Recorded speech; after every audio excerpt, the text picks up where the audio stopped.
If you want to add audio in Figma, the quickest way is to use a video file that already contains your audio track because Figma supports video playback on paid plans like Professional. In this video, I'll show you exactly how to do it in a simple step-by-step process so you can place media into your design and preview it properly. And if this tutorial helps, make sure to hit the like button and subscribe for more practical Figma tips and design walkthroughs. Let's jump right in.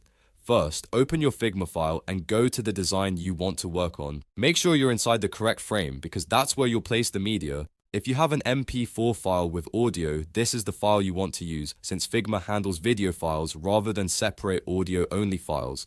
Now locate the MP4 file on your computer. You can simply drag and drop the MP4 file directly onto your Figma frame. As soon as you drop it in, Figma will place the media into your design. From there, you can resize it, position it, and make sure it fits the layout the way you want. If needed, you can click and adjust the corners or move it around like any other layer in your frame. Now here's an important note.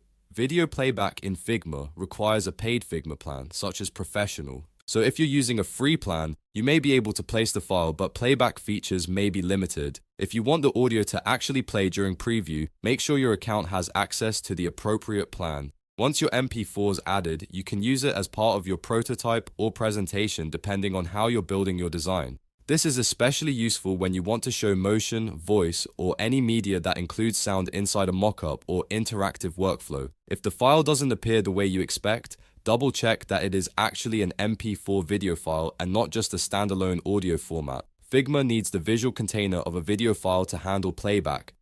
So the key idea is simple. If you want audio in Figma, place an MP4 file with audio directly onto your frame and make sure you're on a plan that supports video playback. That's the fastest way to add sound into your design workflow without complicated workarounds. If this video helped you out, please like the video and subscribe for more Figma tutorials, design hacks, and beginner-friendly how-to guides.